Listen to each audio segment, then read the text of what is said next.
தங்கம் வெள்ளி ஏற்றத்துக்கான காரணம் என்னன்னு சொல்லிட்டு நம்ம பார்ப்போம். யுஎஸ் சைனாக்கும் நடக்கிற இந்த வார் தான். ஸோ சைனா பார்த்தீங்க அப்படின்னா அவங்க கிட்ட யுஎஸோட ட்ரெஷரி பாண்ட் வச்சிருந்தது பார்த்தீங்கன்னா நியர்லி $784 பில்லியன் வந்து பாண்ட்ஸ் கையில் வச்சிருந்தாங்க. அவங்க என்ன பண்ண ஆரம்பிச்சிட்டாங்கன்னா 2025லேருந்து எப்போ யுஎஸ் இவங்க மேலே டேரிஃப்ஸ் போட்டாங்களோ அப்போ இருந்து இவங்க அவங்களோட பாண்டை வந்து செல் பண்ண ஆரம்பிச்சிட்டாங்க. So $784 billion US treasury bond இருந்ததை கொஞ்சம் கொஞ்சமாக செல் பண்ணிட்டு தட் மீன்ஸ் ஃபர்ஸ்ட் வந்து ஒரு $95 பில்லியன் பாண்ட் வந்து செல் பண்ணாங்க. தென் 48 அப்படின்ற மாதிரி செல் பண்ணி நியர்லி இப்போ வரைக்கும் பார்த்தீங்கன்னா $188 பில்லியன் ட்ரெஷரி பாண்ட் வந்து செல் பண்ணியிருக்காங்க. அப்போ அந்த பாண்ட் செல் பண்ண அந்த அமௌண்ட் எல்லாம் என்ன பண்ணியிருக்காங்க, அங்கே சைனா என்ன பண்ணியிருக்காங்கன்னா இந்த ட்ரெஷரி பாண்ட் வித்தது எல்லாத்தையுமே வந்து கோல்டு அண்ட் சில்வர்ல இன்வெஸ்ட் பண்ணியிருக்காங்க. ஸோ நிறைய கோல்டு வாங்க வாங்க என்ன ஆகுது அப்படின்னா கோல்டோட விலை வந்து நாளுக்கு நாள் ஏறிக்கிட்டே போகுது. பவுனுக்கே பார்த்தீங்க அப்படின்னா 1500 மாதிரி டெய்லி ஏறிக்கிட்டே இருக்கு. அப்படின்னா ஒரு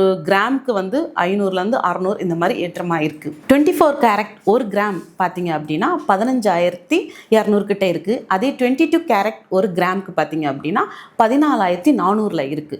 தட் மீன்ஸ் ஒரு பவுனுக்கு 1.25 லட்சம் உங்களுக்கு 24 கேரக்டும் அண்ட் 22 கேரக்ட் பார்த்தீங்கன்னா 1,16,000 கிட்ட இருக்கு. அதே மாதிரி வெள்ளி பார்த்தீங்க அப்படின்னா ஒரு கிலோ பார்த்தீங்க அப்படின்னா 10,000 கிட்ட கூடி அதுவே 3,65,000 கிட்ட இருக்கு. அப்படின்னா ஒரு கிராம் அது வந்து 365 ரூபா இந்தியாவில். டெய்லி பிரைஸ் ஏறிக்கிட்டே இருக்கு. அப்போ எப்போ இது ஸ்டாப் ஆகும்? யுஎஸோட ட்ரெஷரி பாண்ட் ஜனவரி மந்த்துக்கான டேட்டாஸ் இன்னும் வரல. ஸோ வந்தா தான் தெரியும் எவ்வளோ இன்னும் சைனா வந்து செல் பண்ணியிருக்காங்க. ஸோ இன்னும் எப்படி போகும் அப்படின்றது. ஒரு கட்டத்துக்கு மேலே அவங்களுமே வந்து ட்ரெஷரி பாண்டை செல் பண்ணி நிப்பாட்டுவாங்க. நிப்பாட்டினா அப்போ தான் அந்த கோல்டோட பிரைஸ் என்ன ஆகும்னா உங்களுக்கு ஸ்டாப் ஆயிட்டு அதுக்கப்புறம் டவுன்ல வர ஆரம்பிக்கும். பட் இமிடியேட்டா வராது. ஸோ பிசிக்கல் கோல்டை வந்து இப்போ நீங்க வாங்க வேண்டாம். இன்னும் கொஞ்சம் ஏறதுக்கான வாய்ப்புகள் இருக்கு. ரிசல்ட் எல்லாமே வரட்டும். அதுக்கப்புறம் நீங்க வந்து ஒன்ஸ் பீக் வந்ததுக்கு அப்புறமா கோல்டு கண்டிப்பா இறங்கும். அதுமே வந்து சடனா வராது. பிசிக்கலா வாங்குறவங்க பொறுத்து இருந்து வாங்க. ஸோ நெக்ஸ்ட் அப்டேட்ஸ் நான் வந்து உங்களுக்கு சொல்றேன். தேங்க்யூ.